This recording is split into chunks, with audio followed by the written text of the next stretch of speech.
Hello, hello. This is Tracy Harrell again, and I happen to be just talking to this amazing gentleman, Daryl Reed.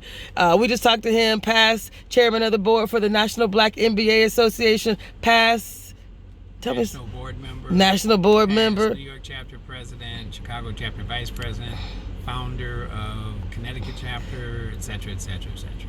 An amazing individual. So we're going to talk more. Right.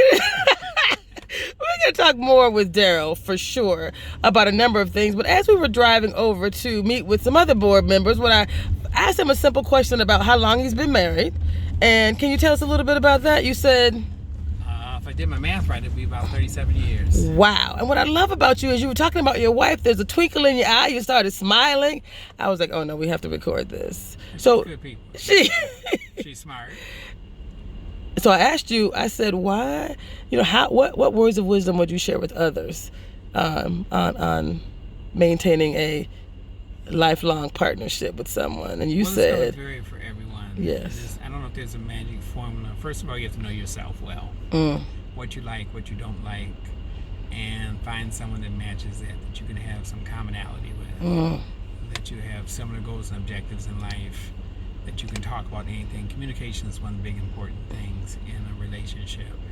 Finance is important too. Right. You have to be able to sit down and handle finances. Yes. The way I've always tried to handle finances, we have a joint checking account, but we have our own separate accounts also. Yes. So I don't care about what every little penny she spends and vice versa, as long as we stick to a budget. We put a budget together and try and adhere to that. Nice. And if there's problems with the budget, we just sit down and make revisions to the budget, joint revisions. Nice. You don't want to have any surprises. Right. So that comes with communications, though. I love it. What I heard you say when I asked you about this longevity in your relationship, you said, pick the right person. Yeah, that's key. And that comes from knowing yourself and knowing who you can work with. Because it's a joint venture. Right. You have to have things in common goals and objectives. And you find someone who's special, you have to treat them special. Nice. Like one thing I don't like doing is conforming to all of the special holidays, like Valentine's Day, all that stuff. So I make up my own days. Yeah, needed this one right here. I make up my own days, which I call Wife Appreciation Day. Oh. And there's no set time, no set date, just whenever I feel like it. Wow, I love that. So it's more of a surprise rather than expectation. Oh. And I rebel against, you're supposed to do this because it's this date and that date. Nice. Because if things are going right, there's something special every day. Wow. So you try to acknowledge that when possible. That's awesome. You have to be able to listen, be sensitive. If they're under stress, sometimes you have to give them their space. It's also nice to live in a facility where you can have some space. Each of you can have your own room you want to go to. Sometimes you don't want to be bothered. Right. Sometimes I want to watch my game and don't bother me. Vice versa. Right. So it's going to vary on the individuals. But those are some of the fundamental things. I love it. Communications being the biggest, being able to talk about things and work things out. You're not always going to agree. Sometimes you have to agree to disagree. But you need to be civil with each other. Respectful. I don't understand why people, curse each other out in public and go off on people. That's just too much drama. Right. And if someone's too high maintenance, I can't deal with that either. See. Because I'm low maintenance. I'm easy going. You're just impressive in every way. The other question that I asked you was about raising children. Yes. And tell us about any words of wisdom that you would share. You said you have one daughter? I have one daughter. She's a fashion photographer in New York. She too is very smart. And one of the things I love about my daughter is that she will always solicit our opinion before she makes a major decision. Nice. But then she'll make her own decision. She's not going to do something just because we suggest it, but she wants to get a different perspective. And she'll pull my opinion, my wife's opinion, her opinion, decide what she's going to do. And I'm supportive for whatever she decides. Wow. But while she was growing up, I think one of the jobs of a parent is to expose your kids to as many things as possible and let them sort of develop what they like and don't like. She could have gone a lot of different ways. My wife is a financial person, has her MBA in finance. I have mine in marketing and finance. But she's more creative than I am. And my daughter has both analytical and creative skills. Nice. She chooses the creative side. And she's really coming up with some good ideas. She has her master's from the School of Visual Art in New York. She's doing some consulting with an advertising agency. Then she's doing some freelancing as a fashion photographer. This was a good year for her because this was the first year one of her magazine covers, one of her photos was accepted for a magazine cover. Wow, which one? It was a California magazine. Nice. Well, she did a little fashion video about hair, a tribute to black hair, and it's awesome. Awesome. I cannot wait. We'll reach out to her. We have your contact information. And she modeled as a little kid. Oh. So she did an ad for Alex and Ani, the jewelry company, about 2 years ago.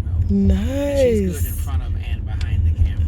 Wow. And but the thing about it's exposing your kids to as many things as possible, positive things, caution them to avoid negative things. It's important who they hang out with. Right. And I always had a rule. I told her, you can try anything you want to try. But if you sign up for a class, you will finish that class. You don't have to take part 2 or part 3. But if you sign up for something, you say you want it, you're going to stick to it. Oh, Sometimes kids get to the point where something starts to get difficult and they drop it. They don't want to finish it. Right. No, that's not acceptable. Nice. You're going to see it through. Because you need to strengthen that skill set. You set clear expectations. Yes. Sounds like you set some standards. Yep. And you gave her some flexibility, but there were certain standards that you were not flexible about. I love that. Right. And at that time, she could only see TV like 1 hour a day. She could pick what she wanted to see. It was a lot more liberal on the weekend. Right. The weekdays in school, she needed to be studying. Wow. So she did that. I mean, she graduated cum laude. So you did well. Yeah, Proud Papa. Yeah, undergrad. Wow. She went to a lot of predominantly white schools because I lived in the suburbs. Yes. For work. And then she decided she got accepted to Michigan State, and about 9 other colleges. She said, Dad, I want to go to Howard.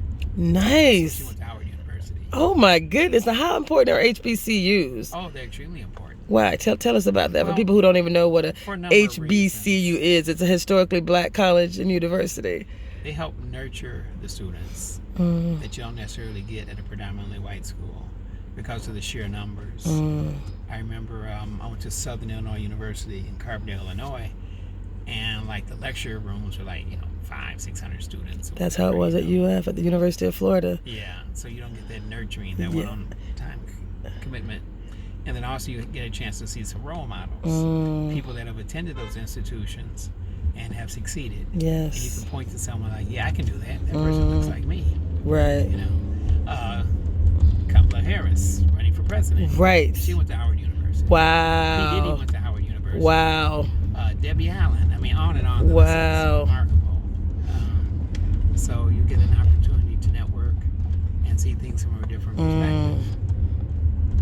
All I can say is HBCUs are, one, they're affordable. It's a high quality education.